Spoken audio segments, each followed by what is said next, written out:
Another tragic development that took place early this morning, an RPF constable, Chetan Kumar, opened fire on his colleague ASI Tikaram Meena inside the Jaipur-Mumbai Express, and during this incident 3 other passengers were also shot dead while the train was running between the Bhayandar and Mira road stations.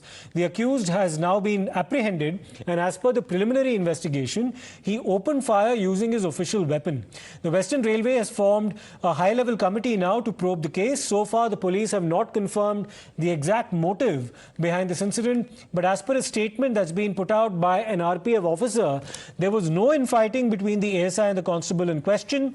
The accused is said to be aggressive in nature, and the officer also said that the accused lost his temper and then began firing indiscriminately. However, as per sources, the accused constable had been transferred from Gujarat to Mumbai, and he was reportedly upset over this transfer. We'll of course await official confirmation from the Railway Police, which is investigating this incident.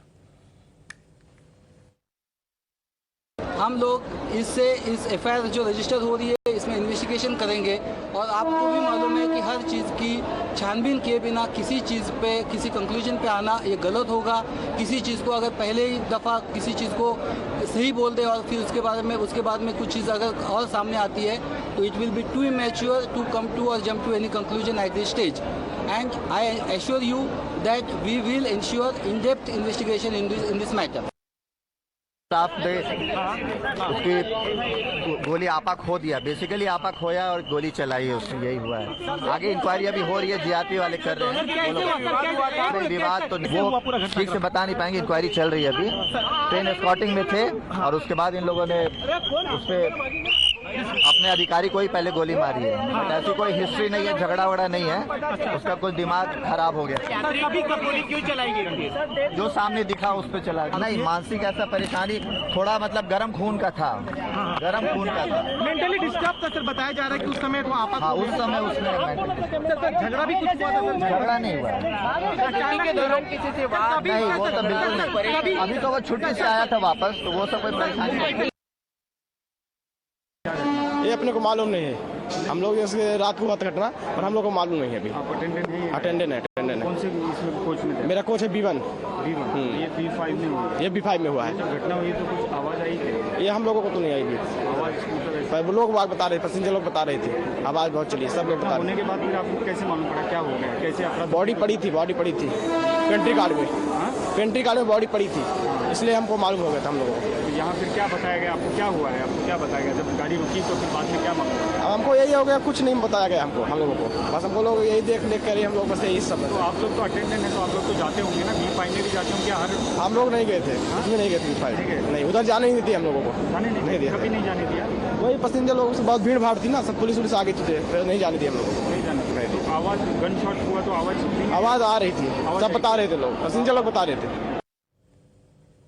Now, how exactly did the events actually unfold this morning? The constable is known to have opened fire inside a moving Jaipur Express train after it had crossed the Palghar station. He shot one RPF ASI and 3 other passengers, and then subsequently jumped out of the train near Dahisar station. Now, let's take a look at this ground report that's been filed by my colleague Shivani from inside one of the other coaches, explaining the exact sequence of events as they unfolded. कि यहाँ पर वो RPF के जवान की कुर्सी होती है। आप देखेंगे कि यहाँ पर वो आरपीएफ का जवान बैठा होता है, जहाँ पर सारी चीजें ऑपरेट की जाती हैं, मॉनिटर की जाती हैं, और बिल्कुल इसी के पीछे थोड़ी तस्वीरें हम घुमाकर आपको दिखाने की कोशिश करेंगे कि वो ये डब्बा होता है जहाँ पर सारे सामान रखे जाते हैं, सारे गुड्स रखे जाते हैं, जहाँ पर इस पूरी घटना को अंजाम दिया गया था कि 3 से 4 से 8 गोलियां जो थी वो रखी थी, 3 पैसेंजर थे। अगर आप तस्वीरों के जरिए देखेंगे तो आपको समझ में आएगा कि ये अंदर की पूरी व्याख्या है जहाँ पर ये पूरा झगड़ा हुआ। अगर अब आप यहां से बाहर आएंगे तो आपको तस्वीरों के जरिए मैं बता दूं कि ये वो पूरा प्रीमाइसिस है। अगर आप देखेंगे ये वो पूरा प्रीमाइसिस है। ऐसा एक दरवाजा था जहां पर उस इंसान को चोट आई, जिसको गोली लगी और वो यहाँ पर जमीन पे ऐसे गिरा हुआ पड़ा मिला। और इसी के साथ साथ आपको मैं बता दूं कि जो आरपीएफ का जवान था जिसने गोली दागी, उसने अंधाधुंध गोली चलाई, जिसके बाद दरवाजे के ऊपर भी गोली चली है। तो यहाँ एक दरवाजे के कॉर्नर में जो गोली चली थी वो नजर आया। तो यानी कि यहाँ ये झगड़ा हुआ, एक व्यक्ति की मौत यहाँ होती है जो कि यहाँ पर गिरा पड़ा होता है, आरपीएफ के जवानों को यहाँ बैठना होता है, और झगड़ा जब अंदर जाता है तब वहां पे जो एएसआई थे उनको गोली लगती है और वो जमीन पे पड़े नजर आते हैं। और इसी बीच में एक पैसेंजर अंदर बैठा होता है जिसकी छाती पर गोली लगती है और वो मर जाते हैं।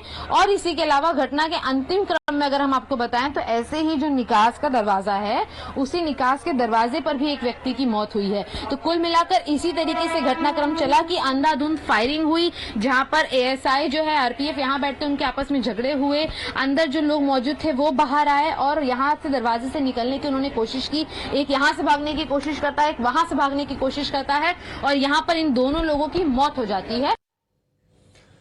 Now, in the meantime, ex gratia has been announced for the next of kin of the deceased ASI Tikaram Meena. Rupees 15 lakh will be given from the Railway Suraksha Kalyan Nidhi and rupees 20,000 will also be borne for the funeral expenses. Rupees 15 lakhs as death cum retirement gratuity as well, and rupees 65,000 as part of the general insurance scheme as far as the ASI who was killed in this tragic incident is concerned. And remember, 3 other civilians were also killed by the man who's now been apprehended. We'll slip into a short break. We'll come back with more on the other side.